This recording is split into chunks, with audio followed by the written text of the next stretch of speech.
gente, bienvenidos sean todos a mi canal. El día de hoy estaremos viendo la mitad del mundo, Ecuador. ¿Y quién la descubrió? Quédate acá y no olvides suscribirte, darle like, darle a la campanita si te gusta el contenido que vas a continuación. Siglo XXI. Sabemos que el monumento no está exactamente en la latitud cero. En este video te contamos dónde está exactamente la mitad del mundo o el Ecuador del mundo y por qué finalmente fue el país andino el que se quedó con ese nombre. Es algo interesante porque cuando tú escuchas sobre Ecuador, siempre te van a decir es la mitad del mundo. Siempre, siempre. Mayormente es en Quito, pero realmente no sabría decirte. Vamos a ver. Lo calculamos con un GPS en 2023. La línea ecuatorial se encuentra a 240 metros más al norte de la ciudad mitad del mundo. Sin embargo, no fue ahí donde se construyó este enorme monumento en los años 80 para marcar la línea ecuatorial. Y esto es porque se construyó según los cálculos de una expedición geodésica francesa de hace casi 3 siglos. Una expedición científica que cambió nuestro entendimiento de la Tierra y marcaría la historia de Ecuador. Todo empezó con un debate en el siglo XVII sobre la forma exacta de la Tierra. En esta esquina estaba el físico inglés Isaac Newton, que creía que la Tierra estaba aplanada en los polos. En la otra esquina estaba el pensador francés René Descartes, que creía que la Tierra tenía forma de ovoide, o sea, como un huevo. La Academia de Ciencias de Francia decidió poner fin a la polémica con un experimento. El primer grupo de la misión geodésica francesa partió hacia Cuenca en el Virreinato de Perú en 1735. Y al año siguiente partió el segundo grupo hacia Finlandia, a una zona muy cerca del Polo Norte. Con esas dos mediciones iban a calcular la forma de nuestro planeta, algo completamente revolucionario para la época. Hoy podemos hacer esos cálculos en segundos, pero en ese entonces era una rudimentaria tarea que implicaba usar Claro, hoy en día se puede hacer fácilmente con el GPS. Tú te metes en Google Maps o en Maps de iPhone y tú calculas rápidamente todo eso. En cambio, en aquel tiempo se tenía que hacer primero viajes. Y eso no era algo que estábamos hablando de, no, sí, lo hago en una semana, 2 semanas. Estamos hablando que te podía llevar hasta 3 años poder calcular. O mejor dicho, ni calcular, poder llegar a un punto. ángulos de medición. Bueno, tal vez estoy exagerando mucho en 3 años. Obviamente lo digo hipotéticamente. Pero ponte tú que no, no, el viaje va a durar aproximadamente, qué sé yo, 2, 3 meses para llegar a Ecuador, porque acuérdate que en aquel momento todo era por barco y en montarlo a caballo y todo eso.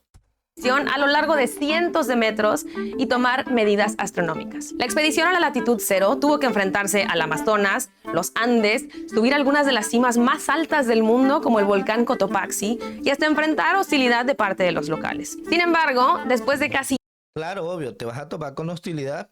Para los que no saben qué es hostilidad, es como que no eres bienvenido en un sitio, porque es algo lógico, tú estás en tu tierra, en aquel tiempo eran las épocas indígenas, y ves que está llegando personas que no son de ahí a tu tribu. Obviamente lo primero que tú vas a pensar es, oye, me vienen a asaltar, me vienen a, qué sé yo, a matar a la gente.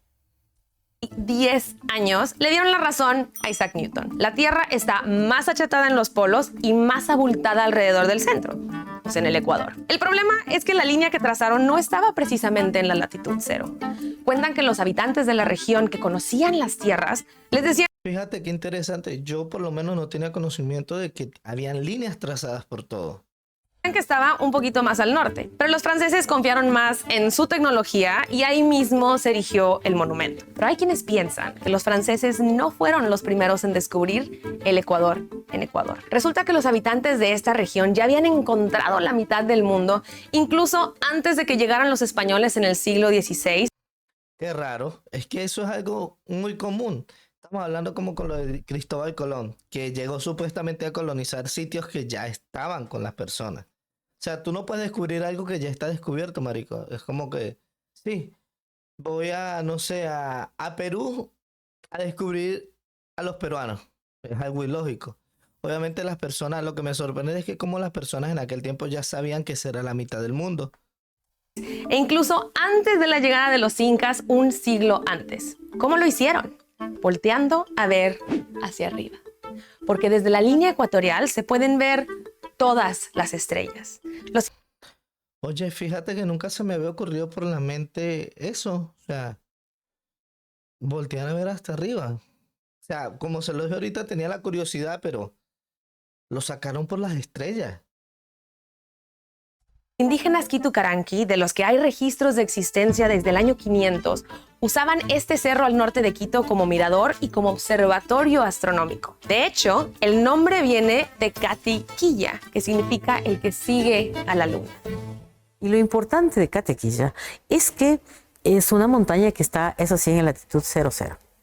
Ahora, desde Catequilla es un lugar importantísimo porque se ve toda la Vía Láctea. Sabían que estaban en el centro del mundo, y sabían todo lo que significaba, todos los efectos del Sol. El manejo de la astronomía fue muy importante. Oye, pero qué fuerte, ¿no? Estamos hablando que dijeron desde hace, un ejemplo, 500 años, creo. O sea, imagínate tú en aquel tiempo saber de astronomía. O sea, es algo súper sorprendente porque te estás guiando de las estrellas. Estás sacando tu cálculo a base de las estrellas.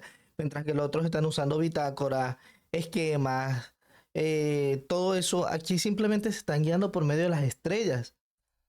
Sobre todo para los ciclos agrícolas, pero mucho más estando aquí, que es muy evidente.